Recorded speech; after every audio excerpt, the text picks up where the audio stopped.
Yes po sir, this project sir is patubig project po sir dito sa Barangay Karimbuldon.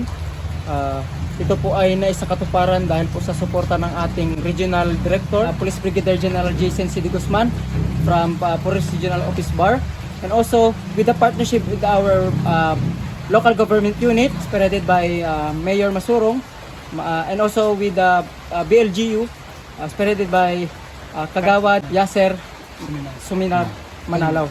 And also, it is an initiative of the 14 OPERS Regional Mobile Company, Regional Mobile Force Battalion 14A, headed by our snappy company commander, Police Captain Earl Jeffrey S. Lopez, under the supervision of our Force Commander, Regional Mobile Force Battalion 14A, Police Lieutenant Colonel Nasruddin Ditayuan. So ito pong project na po ito sir ay isang it was constructed for almost 2 months, no?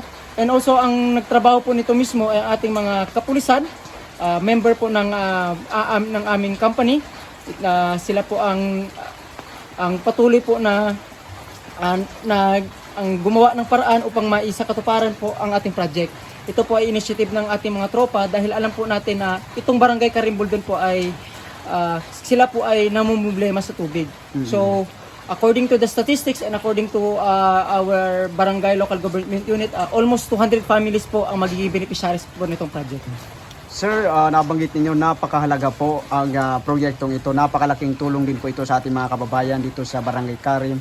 And most especially nagpapasalamat tayo dito sa inyong inisyatiba na kagaya po nito. Yes sir, it is this project sir is part of the Revitalized Police sa Barangay program ng ating PNP, led by our Chief PNP, Police General Sir Nartates po.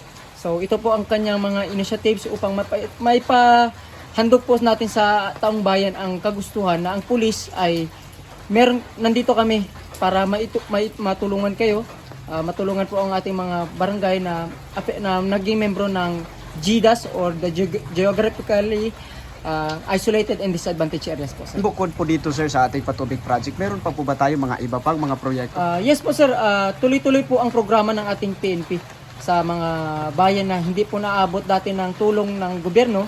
Kami pong PNP ang nagiging tulay upang maihatid po ng ating gobyerno ang tulong po para sa ating mga kababayan. Yes po sir, unang-una lang po sir, nagpapasalamat po kami sa partnership ng ating ng leadership po dito sa Buldon na si Ma'am Mayor Masurong and also the Barangay Kapitan ng Barangay Karim sa patuloy na suporta po sa ating kapulisan. Hindi po ito maisa sa katuparan kung wala pong partnership between the PNP and the local government unit. Ito po ang hangad namin ng ating mga kapulisan na magpatuloy pong ating pagtutulungan upang maihatid po ang mga basic services sa ating mga kababayan na member po ng Geographically Isolated and Disadvantaged Areas po sir. Maraming salamat sir. Ramadan Al-Mubarak, si Police Lieutenant Sir Patrick Generoso M. Gascon, ang ating 3rd MP Platoon Leader. Maraming salamat. Yes sir, thank you din po sir.